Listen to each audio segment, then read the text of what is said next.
going to start going here. And as people still keep coming in, Steve will take care of admitting people. I'd like to first start off by introducing our panel here. We'll start with Steve Dubin from PR Works. Steve is our producer for tonight and coordinating this event for us. We appreciate all of his efforts. He'll be monitoring the chat. So if you want to pop your chat window open and ask any questions while we're talking, he'll be monitoring that and make sure that we don't miss anything.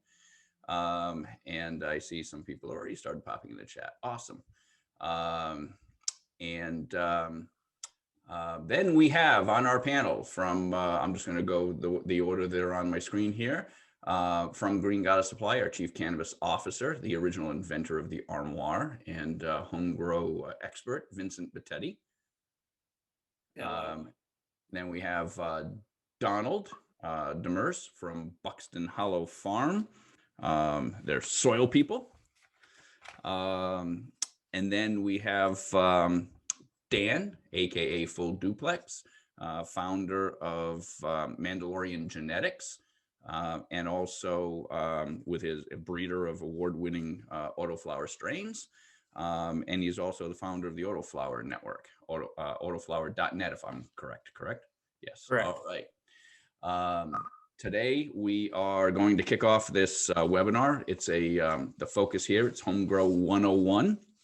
So it's introduction to home grow. We're talking, try to demystify a bunch of the terms you hear, things like that. Talk about our sort of best practices in areas of soil, seed, water, light, etc. We'll do a full rundown on that. And then I'll mention too, we do have quite a few folks here that are owners or either existing owners of armoires or people who've ordered them. So we will have, I'll have Vincent point out some things that maybe there's some differences in whether you're growing in tents and versus armoires. This is not an armoire centric conversation. This is a general conversation, but we'll probably try to point out some of the differences that you can do, in the armoire versus tents. And we will kick it off now. So, growing cannabis, as most people know, can be quite complicated, right? Too much magnesium, not enough phosphorus, water levels, light levels, et cetera, nutrients. That's why systems like the armoire was designed to simplify an otherwise complicated process. But of course, not everyone grows in something like the armoire. So we are going to talk more generically. So we're going to jump right in. First, let's start talking about the process kind of from the beginning. We're going to start with seeds and soil. So Don, let's start with you, the soil guy. What can you tell us about what do you think is appropriate soils for the small home grow? And I'll kind of let you kind of run with it from there. Thanks, Eric. What you want to do, if this is your first grow, especially, stay away from the soils at the big box stores. You don't want any. Those are fine for your roses, for your tomato plants, etc. But if you're looking for a packaged soil, go to your home grow center. Go to somebody locally to you that's got something in stock that can work you through it. Just being aware of what's in your soil, though. Keep in mind what it is you're buying. Know what's in it. That way you have an understanding of what may or may not need to be added later as we get into amendments and minerals and nutrients for your plants. So you want to stick with something fairly basic. You do not want something, though, from your big box store. Right. So basically, Vincent, I don't know if you have anything to add to that in terms of from a soil perspective. Let's drill down a little more specifically. Like we see this, some folks who don't know, and that's totally fine. And that's exactly why we're here with a 101 webinar. But a lot of people run out and they'll just go to a big box retailer, they'll go to their Home Depot or Lowe's or that sort of thing and pick up a bag of Miracle Grow, potting soil. And obviously that's not going to work for us. Do you have any additional thoughts about, let's talk about super soils. Why does it matter? Why can't you grow in a Miracle Grow potting soil? Generally speaking, we want to keep these grows as organic as possible. A super soil is defined as any soil mix that contains nutrients that you don't have to add nutrients to. You only have to add water to. That is the definition of a super soil. So it could be, but to me, super means like Superman. So Dawn soils are more super to me, or subcool super soil. That is super to me. Fox Farms Ocean Forest is technically a super soil, but it's a commercial soil. And if you're growing autos, it's great. It actually works well for photos too, but you will need to add nutrients at some point. But for the first 60 days at least, you will not need to add any nutrients. Super soil is defined as a soil you do not have to feed. You just have to put water in. So, there are different definitions of, in my mind, Superman is different than super ant, Right. So, and the point being that also that cannabis is looking for specific nutrients. There's specific things that the cannabis plant is looking for that, your rose bushes or that sort of thing, not necessarily. So Right. It's important. And what we try to do when we're growing is load up the pot with soil that's already loaded with the nutrients we need and want. Let's talk a little bit about coco coir versus soil. I don't know, Vincent, if you want to add a few things, and we'll get some comments from Don. And Yeah, coco coir. I'll just tell you what I know.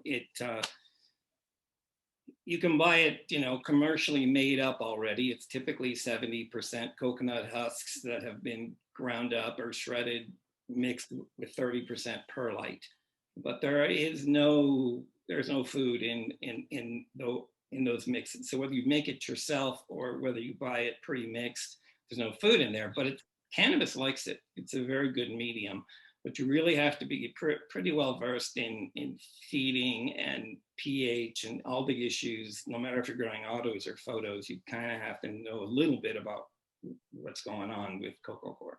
right. So if you're growing in coco coir, basically what you're just kind of restating, then you have to know about your nutrients and your measurements and what your additives are. Traditionally, what we do to simplify this is we're trying to go with a super soil that's already loaded with the nutrients. You don't have to screw around with that as much. Don, do you have any additional thoughts on that?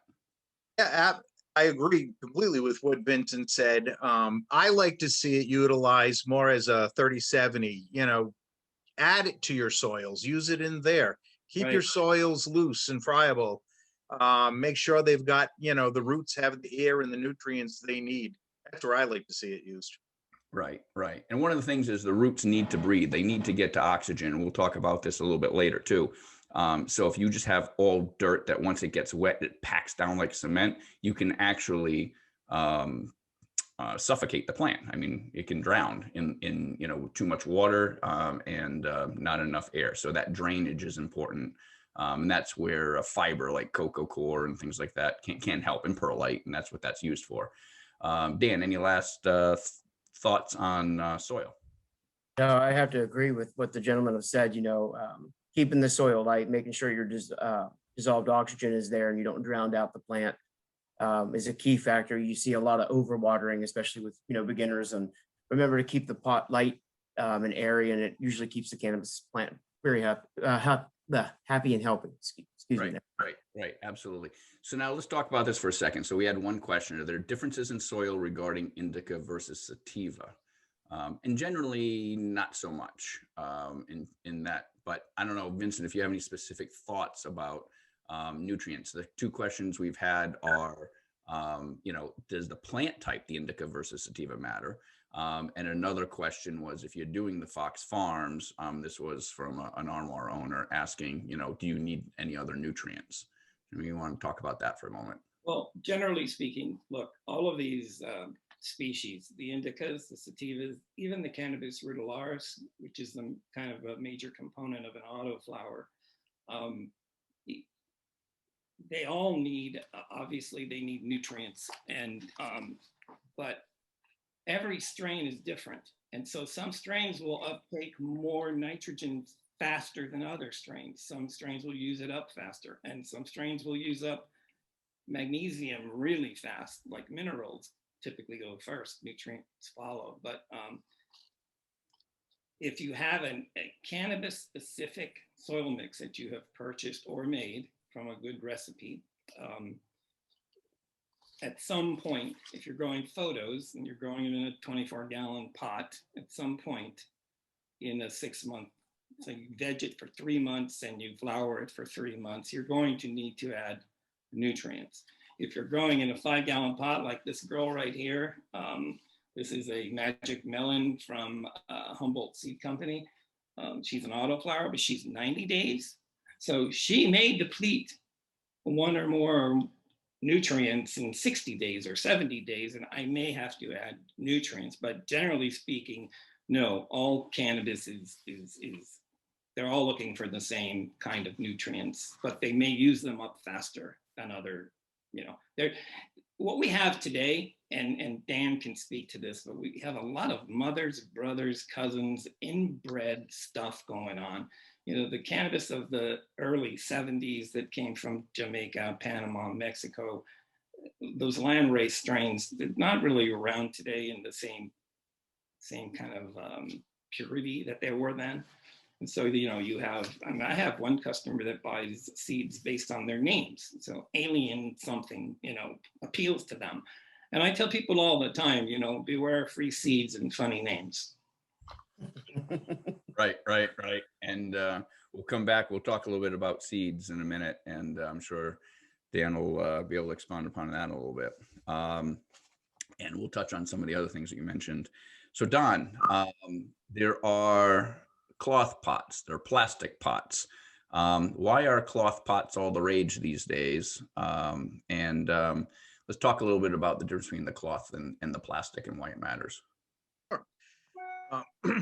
The cloth pots have really taken off because of some of the benefits that they provide the home grower. You've got great water filtration. The water's going to move through it. If you accidentally overwater, it's going through the cloth pot. You're not going to run into a problem. It's also helping to take care of the roots. It's allowing air to move in further down the soil, but it's also going to trim those roots as they hit the edge of the pot and try to work their way out. You're trimming the roots off naturally, which is helping the plant. Unlike the plastic pot, where you've got a variety of problems from overwatering,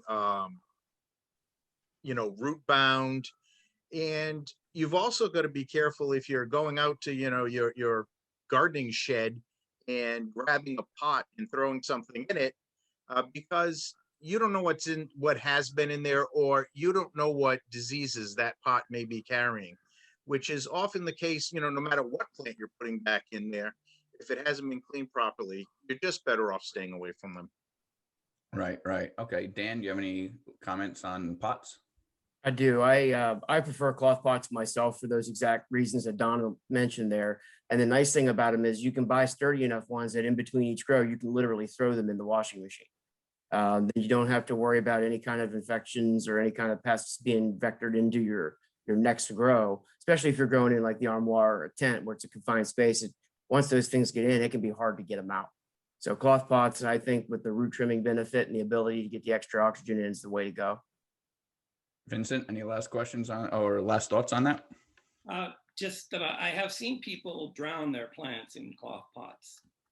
It can happen, and it has to do with the soil. Sometimes some soils just do not have good drainage, even commercially available soils. And sometimes just overwatering is just overwatering. You overwater and your saucer fills up a half an inch with water. Well, you can get root rot from that. So, you want to, if you do overwater and it does drain through, hopefully it does drain through and the soil doesn't retain it all, that's a problem. Also, these cloth pots, they're very close to hydroponic in that the roots do, like Don said, the roots do cling to the sides. They do self-pruning as they poke through a little bit. And they're air pruning. And so that's bringing oxygen directly to them as if they were in a hydroponic or a cocoa coir medium being fed and breathing. Because you want the plant to be really healthy. You want the immune system of the plant to be healthy. So, but you can overwater a cloth pot no matter what. You can drown a plant in a cloth pot, but generally speaking, it is very hard to overwater a cloth pot.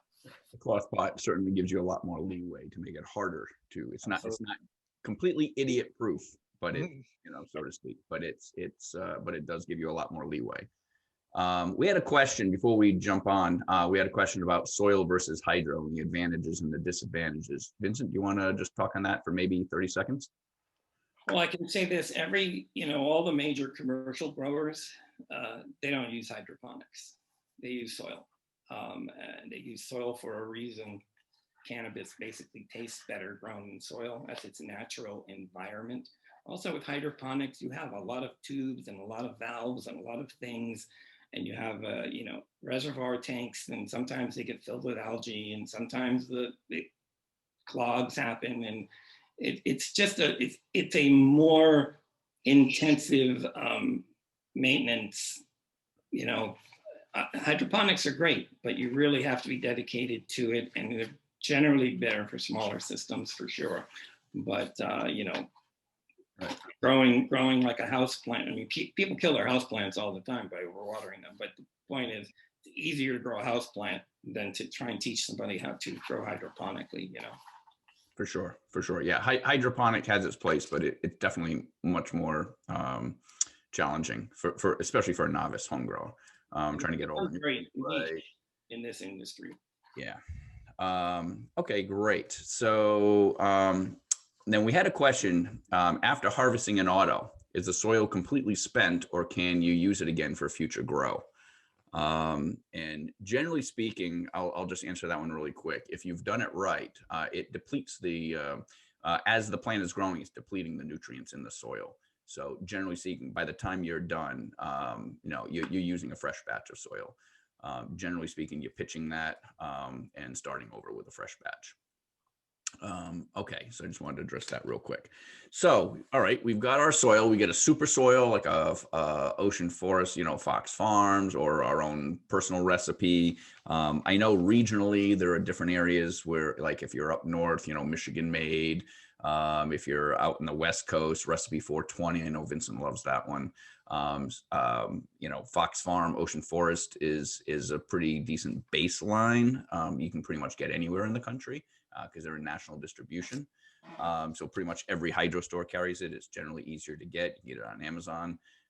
But there are plenty of also, like I said, local, like EB Stone's Recipe 420 out west, or Michigan made, coast of Maine, et cetera, in localized areas. So once you have your super soil and you've got your cloth pot and it's all loaded up, not necessarily all seeds are created equal. So we're going to go to Dan, Mandalorian Genetics, and our expert on breeding here. Tell us about seeds, all right? Because I mean, there's so many options. When you go online, we've seen it. People go online to buy their seeds and get enamored by the name. They go in, like we tell them what to get, and feminized, autoflower, get this, and then all of a sudden, wait a minute, Bruce Banner, and then next thing you know, they're buying male photos. So let's talk about all the different options and what is that? What's a photo? What's an auto? What's male? Feminized? Well, take it away.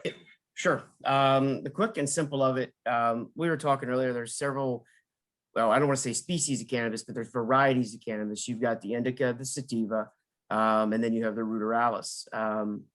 Photo periods are usually light dependent and require a light schedule change, meaning you have to use a timer. Some people are lazy enough, they just unplug their lights, but it's usually on a 12-12 schedule for that plant to actually trigger into flower. Auto flowering seeds are light schedule independent, meaning that light can be on for 24 hours or that light can be on for 7 hours a day, and that plant is going to continue its growth and flower cycle and then produce cannabis flower at the end.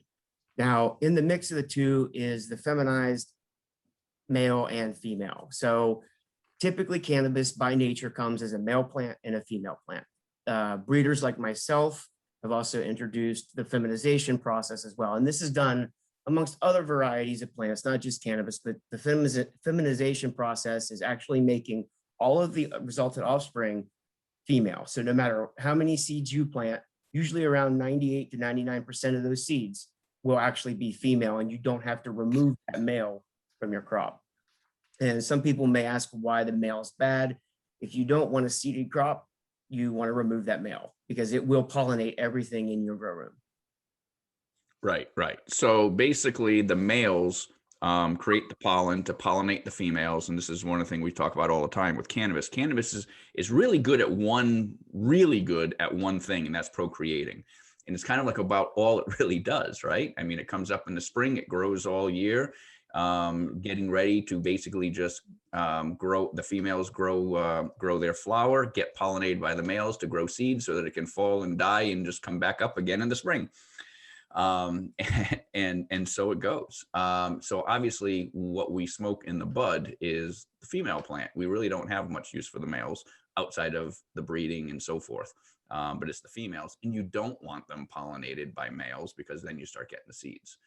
Correct. Like we're back in the 70s, but we've gotten past that.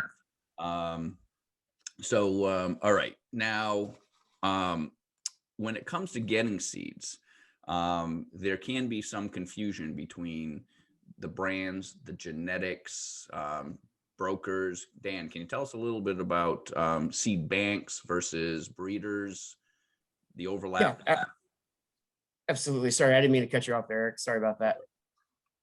But yeah, so you have seed banks, and what seed banks are, they are basically a distributor of different available breeders' genetics. And by genetics, it's usually the process that they have done, selecting male or female, feminization process to build up a genetic line.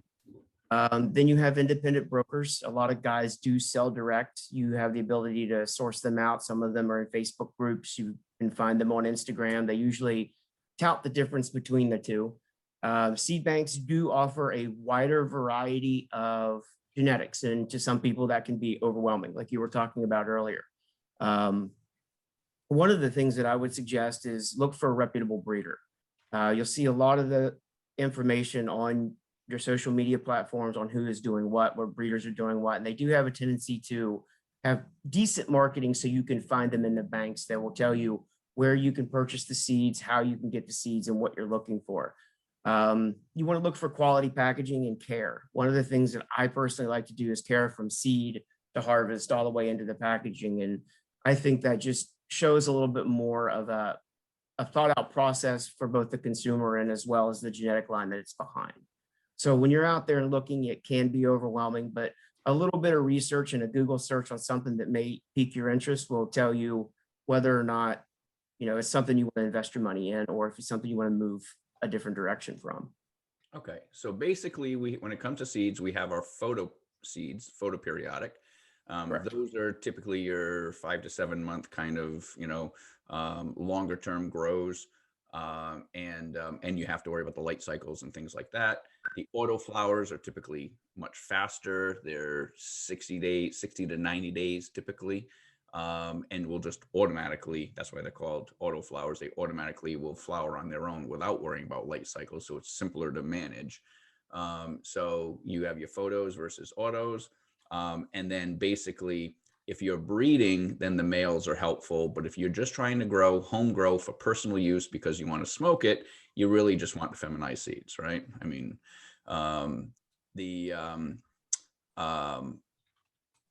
now, as far as, and then you talked a little bit about, so you have the breeders coming up with the genetics, and then you have seed banks that'll resell them online, right? Now, when you're buying online, tell us a little bit about, we talk about genetics a lot and problems with genetics and that sort of thing. And sometimes you'll see on seeds like they're F1, F9, F3. Can you tell us a little bit, what does that mean? So when you're seeing those numbers, F1 to F9, that's the familial generation of that actual plant. So an F1 is an initial cross from a male and a female. Or you have, and I'm going to try not to mess this up too much, but you have an S1, which is the feminization process from the same line. So anything that's usually labeled with either an F or an S with a 1 is usually the first offspring of that cross. F9 or anywhere in there is a little bit different. That's typically, that line has been selected 9 generations in a row before that seed has been released or you buy it. So there's been however many months or years of work that's gone into that specific cultivar of how long it's been selected against. Right. Okay. So the higher the number, it's generally, it's more stable. So you're not going to get, kind of weird things. Vincent, I don't know if you have anything to add on genetics before we move on. If you don't, that's fine. I'll say this, I monitor 300 grows pretty much it's about 100 grows at a time, but 300 overall, and I get inundated with lots of questions. And genetics, I see a lot of strange things. I have people come to me, like they'll grow a really nice plant the first time. The second time, it's 20 days old, it's 9 inches tall, and it's flowering. Didn't even get to the point of stress training. And so there's some funny business going on with genetics. And I don't know if Dan can elaborate on that or shed some light on that. But I've also seen these plants that are sold as short little indicas outgrow the box. They're obviously not short little indicas. So there's a lot of things being sold that just aren't, not everybody in the business is forthright and honest. Right. So yeah, and we have seen some of that. Like I've ordered, and that's why I tend to try to stick to well-known and recommended genetics, breeders, brands, but things like I like Fast Buds, Mephisto, obviously Mandalorian Genetics. There are certain quality breeders, but I've gotten things like I've gone to a random seed bank and I've ordered Fast Buds, and I've done it for years and had fantastic results with their product. And they really know what they're doing when it comes to breeding autos. But I, during this last, year during COVID, I ordered some Fast Buds and I had a note that, oh, sorry, we didn't have our printing and packaging. And that sounded really, really suspicious because I happen to know from talking to Fast Buds, they come prepackaged from Fast Buds. So they're swapping out seeds. If they're not in the official original packaging, and actually, Dan, why don't you talk to that? Because I know you can talk to that for about 30 seconds about the packaging. Yeah, the packaging, is key. A lot of breeders and a lot of these larger companies have a style and a specific packaging that they use. And unfortunately, like you were saying, we do see a bait and switch. And if it doesn't come in its original pack, you definitely should question it. And there's a reason that these guys put the thought into the packaging so you know what you're getting. Right. And also with seeds, we've seen and even Vincent and I, we've both grown gelatos recently, and they're completely different. They came from different seed banks and they have different lineage. So, a breeder crosses this with that and calls it gelato, and another breeder crosses something else with something else, calls it gelato. Just because of the name, it's not always what you think. So that's where you want to look at reputable breeders like a Mephisto, Night Owl, et cetera. And you'll get used to those. At first, you're like, where do you even start? So. And I know we have questions. People talk about Pacific Seed Bank. I've ordered from them. I've had no problems. They are an aggregator and reseller of other people's brands. ILGM. I love growing marijuana. I've heard great things about them. Seedsman is absolutely reputable. The one thing I'll say with Seedsman, one of the things that I look for when I'm buying my seeds, I try to find I'm in the United States. I try to find a US based reseller because not that the seeds are any better or different. I mean, Fast Buds comes from Spain. So they're all coming from Spain. I mean, that's where they're bred, right? But the point is, I let the seed bank worry about all the import stuff because customs, they may seize seeds at the border. There are all kinds of weird issues with that and problems, and you may not get your order. So as nothing like Seedsman, very reputable, but US customs is not under their control. So they may ship you something and it gets confiscated. So I like personally to order from folks that are already in the U.S. Like Pacific Seed Company, Growers Choice, Graybeard. I mean, there's a bunch of them. There's actually lots of them. So, okay, let's move on. So we have our seeds. We've bought, and obviously someone asked a question, and we kind of hit on this, but I'll just put a finer point on it. When you buy from a seed bank, are they all female? And the answer is no, especially if you see regulars. If you say, they're probably photoperiodic and they could be male and female mixed. So you specifically, for a personal home grow, you're just planting, to do like one, that sort of thing, one at a time, or just a couple plants at home. You're going to probably want to lean towards, the photos versus autos is your call.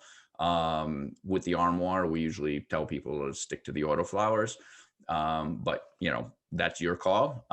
But you definitely want to look for the feminized seeds if you can, unless you're getting into breeding. So now you've got your seed, you're all ready to go. We want to germinate this thing. So Dan, and then we'll get some thoughts from Vincent. Talk about germination. Germination, I think, is one of your most important parts. And I'll talk specifically to autos. Photo periods tend to be a little bit more lenient in the germination process than autos do.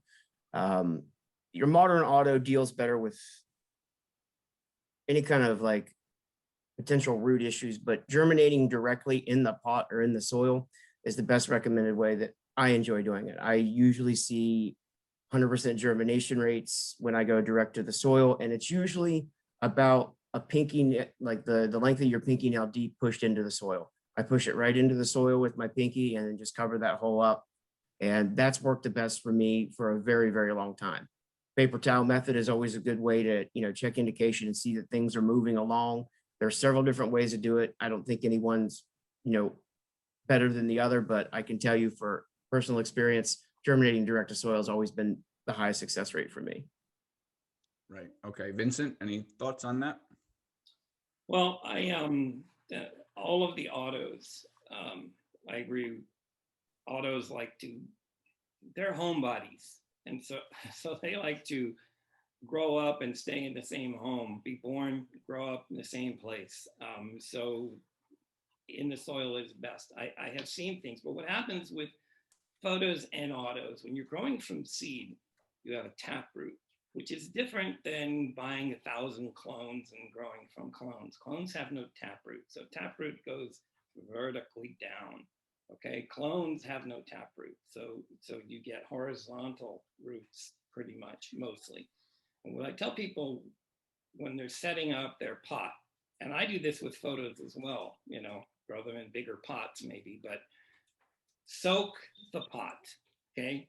If there's a 1/4 inch of water at the bottom of the saucer, don't worry about it, but soak the pot, because within 7 days of sprout, that taproot will hit the bottom. If it encounters dry dirt, you'll shock the plant. That auto may stunt. By 15 days, horizontal roots are going out, and they're the ones that are going to adhere to the sides of the cloth. You do not want that disrupted either. So you have to have a hydrated pot at all times. I see lots of pots that, there's water in the middle where the seedling is, but there's no water anywhere else. And then the plant will stunt sometimes or get in shock, and you have to pull it out of shock. And when you do that, it never comes back 100%. It may come back 90. Depends on the strain and its resilience and all of that. Right. And so two concepts that we talk about all the time, specifically with autos, is that the first thing is that if anything that throws it off its game a little bit, if there's any shock and it needs a little time to recover, same thing like, when you're working with it, breaking things, or, when you're doing cropping and fimming and all these other advanced things you might read about online with photos. Photos, if you're growing over 5-6 months, they have a much longer veg time and a much longer grow time. They have more time to, in layman's terms, I just say, sort of like lick your wounds and recover. When you've got an auto that's doing its whole thing from start to finish in 60 days, you've got like 3-4 weeks of veg, 3-4 weeks of flower. There's in that veg mode where it's growing in size before it starts turning into flower. It doesn't have enough time to recover if it's shocked. So that's where it's important to try to not shock that thing, because you don't want it to stop and be licking its wounds for a week. And now you've just lost like half of your grow time, and kind of a layman's way of thinking about it. And to Vincent's point, we do see a lot where people water right down around where the stem, where the sprout is. And from a human nature perspective, it kind of makes sense. Oh, the thing's like right here. What you have to understand is what's going on below the soil level, and that it's sending out roots and it's looking for water. And if it's finding wetness, it encourages it to kind of keep going and keep growing. If it's hitting that dry spots, then it's like, oh, there's nothing here, and it gives up. And then, as we always say, the size of your root ball corresponds to the size of your yield. Small root ball, small yield. The bigger your root ball, the bigger your yield. All right. So, and obviously, Vincent, you agree with Dan, germinating right in the. I mean, you can do paper towels, you can do, but with autoflowers, again, especially because they're growing so fast, you don't want it to shock. You don't want it to spend time, going in circles like that. So it's better to just germinate right in the pot, in a nice wet pot. So, okay, now, let's talk a little bit about grow lights. All right. And this is a 101. And if it goes well and people have a lot of questions, we're open to doing more seminars and, doing deeper dives in different areas. But I want to kind of keep it moving here and talk about lights. So we have our pot, we have our seed, we've put it in there. What I want to do is, Vincent, I want to start with you. Talk a little bit about growing in the armoire is kind of a unique protocol. So I want to get your perspective, and then we'll talk to Dan about tents. So let's talk about grow lights in the armoire and positioning the light. Well, first of all, the armoire was designed around state laws, and kind of, you have to grow inside in most states, and you have to grow them in a locked box, or you could dedicate a bedroom and lock it and have no view from the window and have that locked, but not many people are going to dedicate a whole bedroom unless they're doing something besides personal use. So considering personal use, they may have a small tent, or they may have an armoire. So with the armoire, it is very specific. So it's low wattage, high PAR. So we want a high amount of radiation, but we want a low amount of wattage, because we do not want to overheat the box. We can only, and this is something everybody should know, to grow cannabis, you have to be dedicated to an environment for it. So whether you grow in an armoire or in a tent or wherever you grow, if it's not outside, you have to provide a temperate environment and humidity levels that are conducive to the plant's health. So with the armoire, I can tell you my house is 73, my armoire is 74 to 76, depending on how long the light's been on. That's because the light is only 90 watts. It happens to be a 12 spectrum light. They call them blurties. They're kind of old fashioned in ways. There's no white light involved. The armoire was designed also, no bugs. Like this plant right here, I can shake it. There's no bugs in this plant. I've never had a bug in an armoire besides maybe a spider looking for food, and maybe a few gnats that come out of the soil, and we zap them with neem oil for a week and they're gone forever. But the light in the armoire is 5 inches above the top of the plant at all times. And so the plants are trained to grow. All the tops are trained to be exactly the same height, literally. Okay, so you can put the light horizontally over the plant. And we have set it up though, so that you can have 4 winches. So if you do have a plant that just goes crazy, right? You can tilt the light if you need to. But the point is, we need low wattage and high PAR. We need the radiation because the plants need the radiation, but we can't put a 200 watt light in our 24-inch box that's 5 feet tall. It will get too hot. There's no fans that we can buy to evacuate the air fast enough to make up for that heat.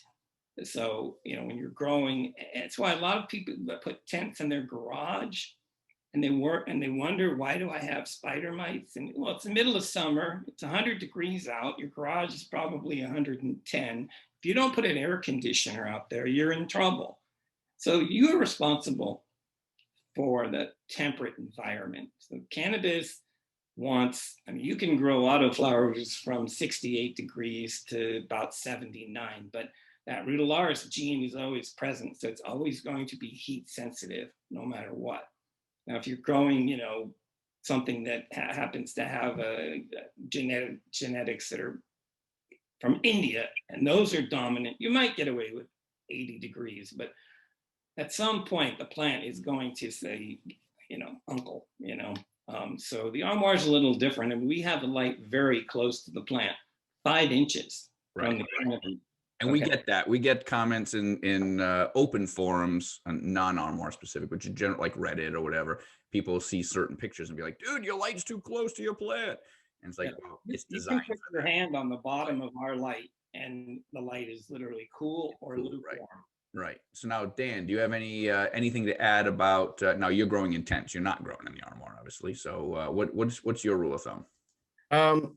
Pretty much exactly what Vincent said. I mean, in all honesty, you're in control of that environment. You have to build a temperate environment for that plant to thrive in. And I actually have upscaled from moving into tents or growing into tents to where I've actually dedicated a bedroom, Vincent, to the select, because I'm doing selection process. So you're breeding. So Right.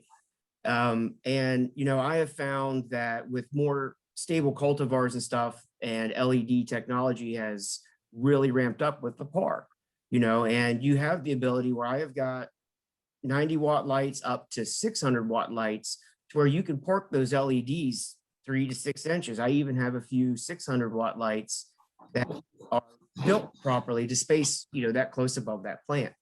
And it's up to you to maintain the correct humidity. And I agree with you. Breaking 85 is when I start seeing things get really crazy with autoflowers. Start still at that point. But anything 80 and between 75 and 80 is the ideal condition for them. They just absolutely thrive in that environment. Right. Okay, great. There was one question about clones, and I wanted to hop on that just real quick and then move along. So because we have more to cover. But Vincent, can you talk a little bit about like clones and why you don't clone autos?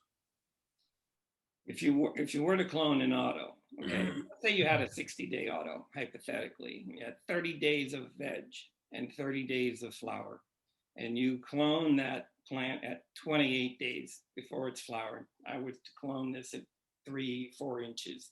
I would have a 4-inch plant that within a week will start flowering, and it will flower for maybe another week and then stop growing up. So you'll have a bunch of little 5-inch plants, and that's what you'll end up with. Right, because the clones kind of start from where they were. Exactly. Like in terms of like the timeline. It keeps going. Right.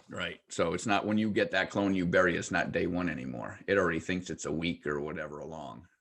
All right. I mean, you can do a lot of things with stress training with autos, some really advanced things, but you better be really good at it because timing is everything.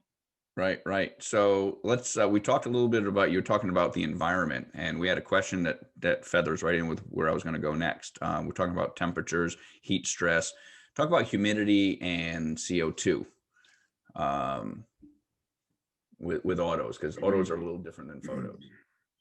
Generally don't care, right? CO2 in general, I can tell you this, that, if you have an armoire in a room, let's say it's in your office, in your house, you have an office, a den or whatever, an armoire in there and the door is closed. Putting CO2 bags or CO2 anything, there's two things. One is that the air gets evacuated out of the armoire every 3 or 4 minutes. And so the CO2 is just going out, but it's filling the room. And, it's going somewhere. It creates a liability issue because anything above 1,000 parts per million can really mess with your brain and your concentration and even health issues. So, CO2, we don't use CO2 for a reason. It creates liability issues for us, and it really does us no good in the armoire. Now, in a larger environment that's controlled differently, CO2 can be of a great benefit for larger yields. But in the armoire, it's kind of a yeah, any enclosed space where you're evacuating, you throw CO2, same thing with humidity, it just evacuates right out anyway. If you're in a 2x2 tent, it's just going to evacuate out and not really be all that useful. Dan, do you have any additional thoughts on CO2? No, I really don't. I agree with Vincent on that. I mean, it's gone. I mean, eventually it'll build up in outer rooms, but in a sealed environment like the armoire or even in tents, it's evacuated. There's a reason why they tell people to use sealed rooms when it comes to CO2.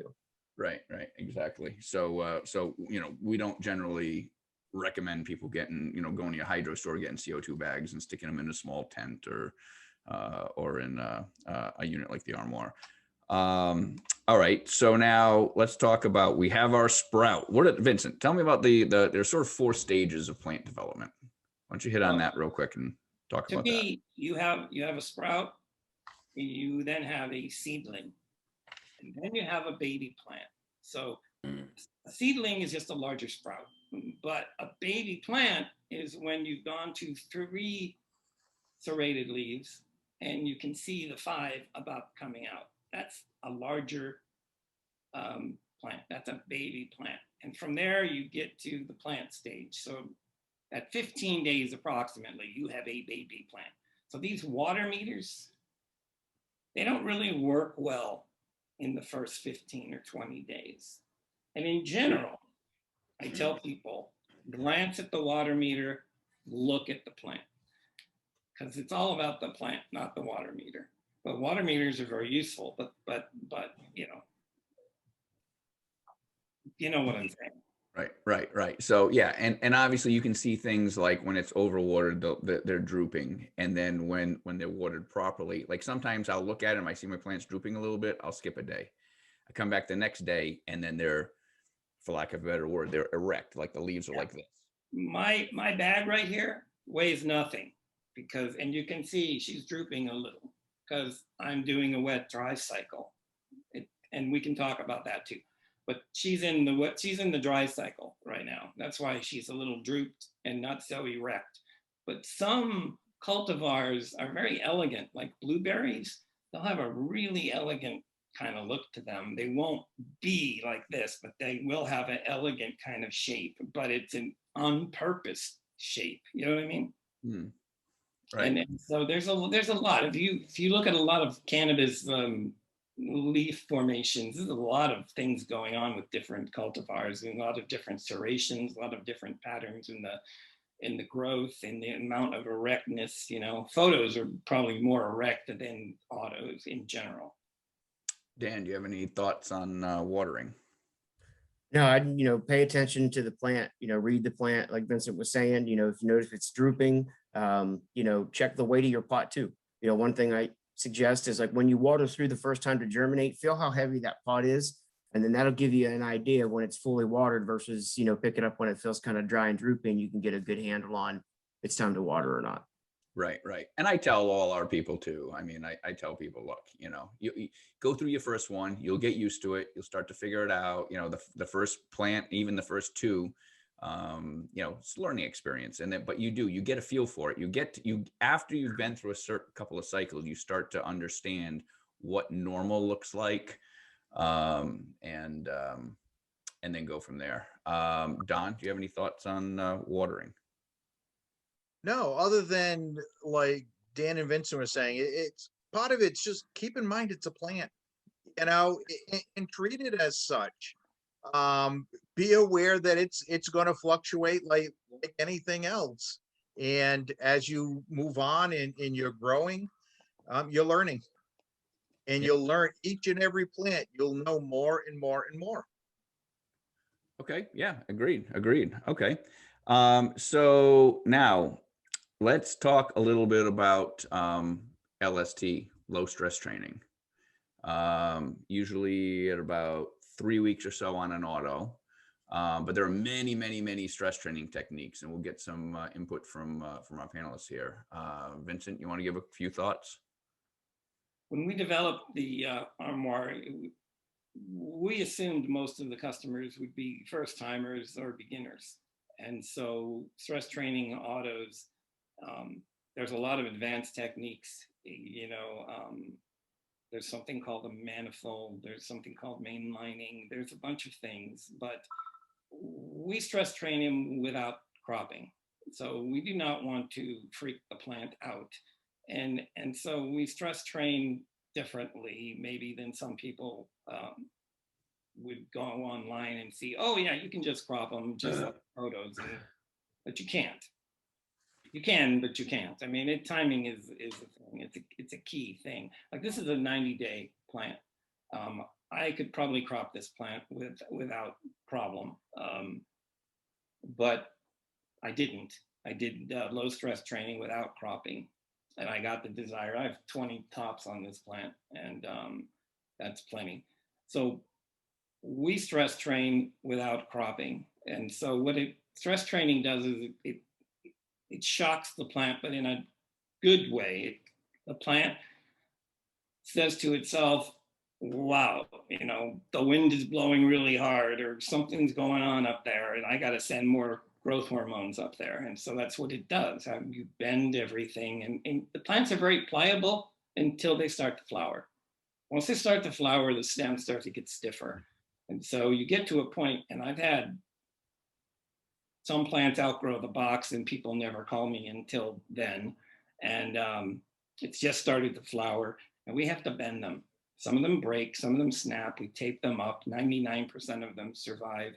But there is a point after that, like a week later, all of them would break. And once they break and there's no cellulose connecting, no fibers connecting the two pieces, you're probably not going to save it.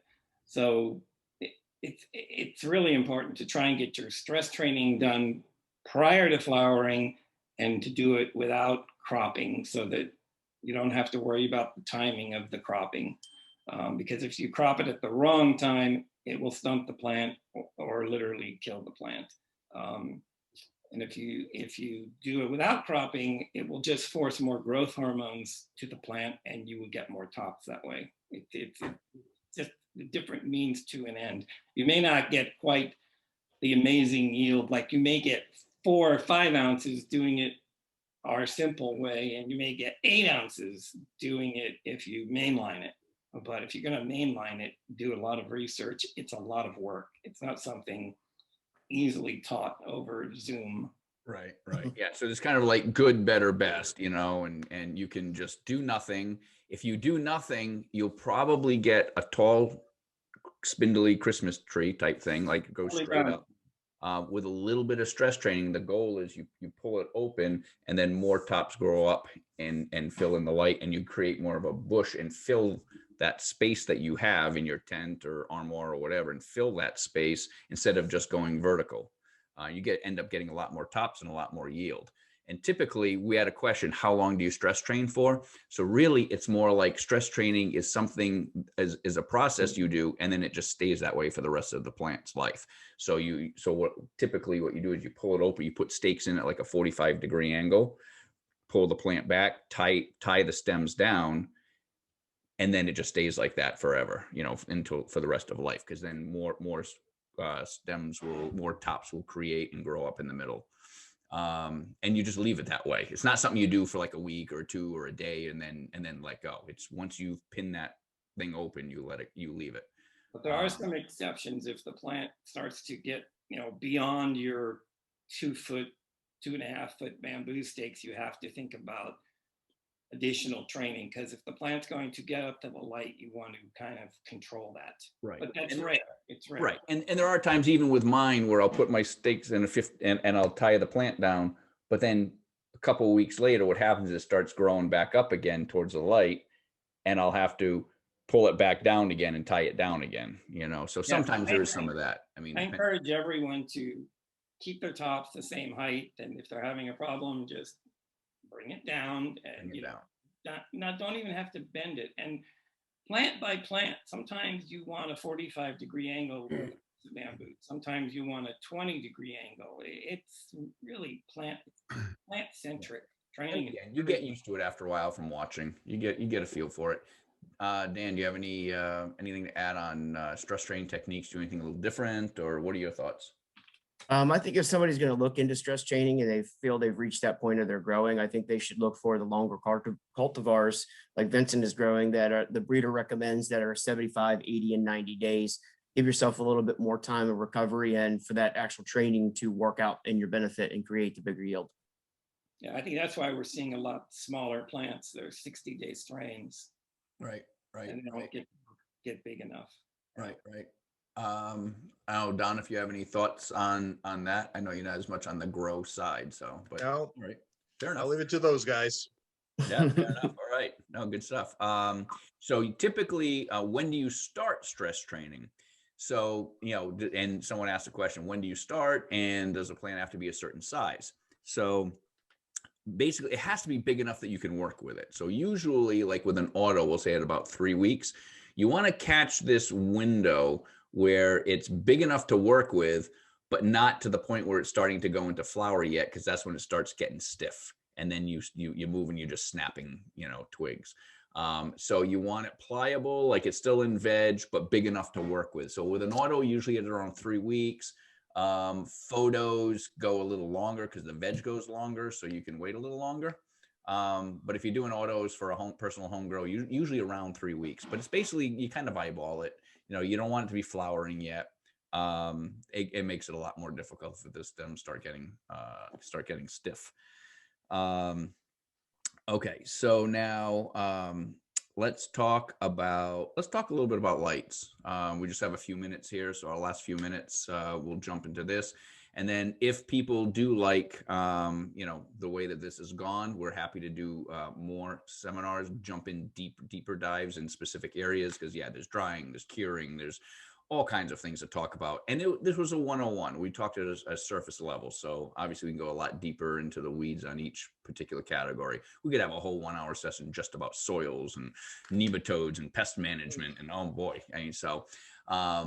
But let's talk about lights for a second. Dan, do you have any thoughts that you want to specifically talk about grow lights? What you look for, what you like, any thoughts, parting thoughts? Yeah, I've grown with everything from, complex fluorescent lights back in the day, all the way through HID, Blurple LED, Cobb LED, and now I'm using primarily all white LED. I think a couple things to look for is, a passively cooled, no moving part LED for your larger LEDs tend to be better. Than you can control your environment better. Take a look at what others are suggesting to use. I think LEDs have really brought in the beautiful thing of low power consumption with high radiation, high power levels like Vincent was talking about. I think it was a little rough for me to convert at first because I was used to metal halide and HPS. But once I started seeing the technology catch up and then, dialing in spectrums, it became a no-brainer, and it became easier to control my environments. My plants were healthier and happier. So I definitely think, when it comes to buying LED, look what works best for your area and keep that environment in mind as far as trying to dial it in. Okay, cool. Vincent, any thoughts? It's interesting. I've had reef aquariums my whole life. I mean, living corals and everything. And LEDs came to that industry earlier than to the, I used to have a metal halide, 600-watt metal halide light above my saltwater aquarium. And it had to have a glass top, and I had to have a chiller attached to it. The water has to be 79. These fish are from Hawaii and Fiji.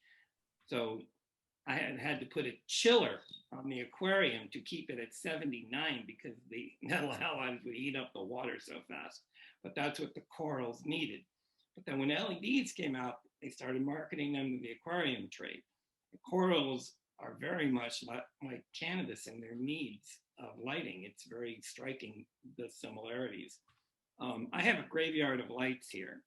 This is just a quantum. This is a quantum board.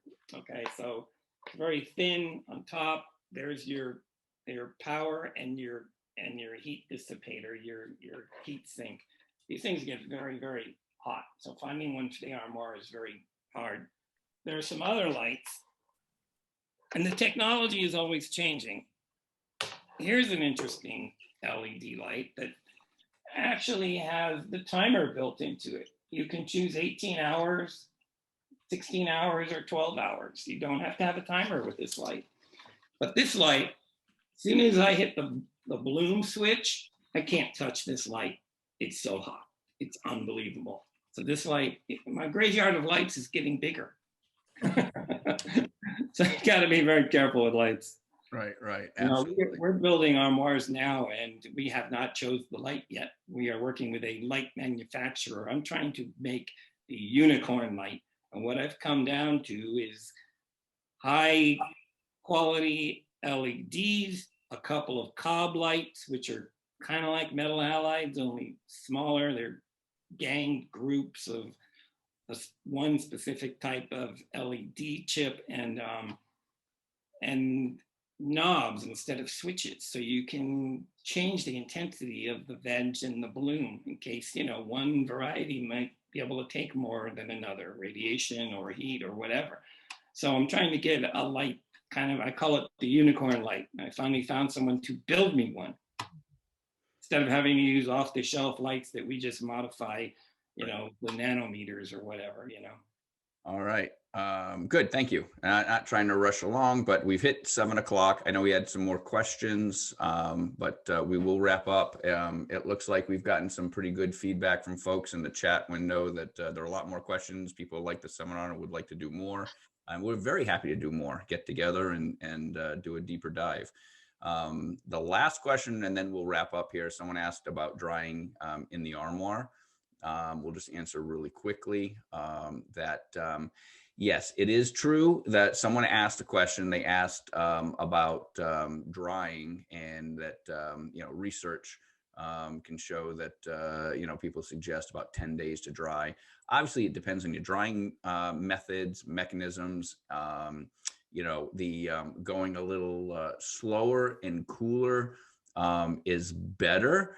We find a lot of folks that are very eager to keep things moving. With the armoire specifically, we dry right in the box. It's typically about a 3-day process, and it's a decent process. If you are patient and you're willing to slow the fan down and tie up the box a little longer and run it longer, it can be better. That's a good thing. What we try to do is, you know, we're putting out a product for the masses. So we have that sort of 3-day is a good compromise in terms of your diminishing returns and so forth.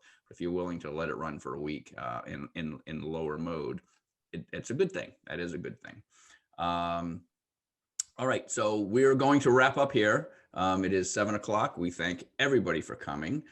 We hope you had a good time. I hope you enjoyed it, maybe learned a little something new. And we appreciate everybody for coming. We are going to post the video up when we're done, so that if you missed any of it, came in a little late, you can check it out. And we'd love to hear your feedback on you know, what you like. And, you know, like I said, we're very happy to do more of these going forward and do deeper dives and cover things that we missed. We probably could have talked for a couple more hours. So thank you all very much. Thank you to our panelists. And if anybody is interested in reaching out, Dan, Full Duplex, from Mandalorian Genetics. Why don't you tell folks how they can find you? They can find me on Instagram at fullduplex_AFN, or on the Autoflower Network underneath the Mandalorian section out there. You can DM me there on either location, actually. Yep. And when you said the Autoflower Network, he specifically means on the website autoflower.net. And there's a Mandalorian Genetics section under there. Don from Buxton Hollow Farm, our soil guys, thank you very much for coming. We appreciate it.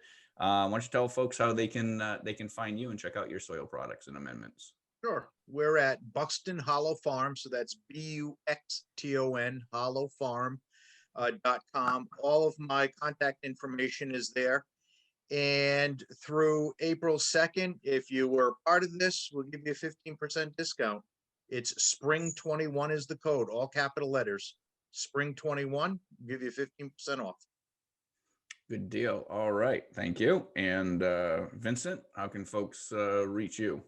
You can reach me, Vincent, at greengoddesssupply.com, and that's all the S's in supply and goddess. You can reach me at Vin776 Home Grow, I believe, on Instagram. And you can call me or text me, and I'm very cavalier about this. My phone number is 805-402-2859. Awesome. All right. Thank you very much. And Steve Dubin, our esteemed producer here, thank you very much for pulling this all together. Do you want to tell folks 2 seconds about how they can contact you and what you do? No, I thank you for the offer, but I do suggest that people stay tuned for other upcoming webinars that are more specific on topics about growing and cannabis use. And we look forward to having you back again. Thank you. Absolutely. Thank you. And I'm Eric Robichaud with Green Goddess Supply. We appreciate your time and energy, and we will see you next time. Thank you. Thank you. I'm in California, by the way. Take care, all.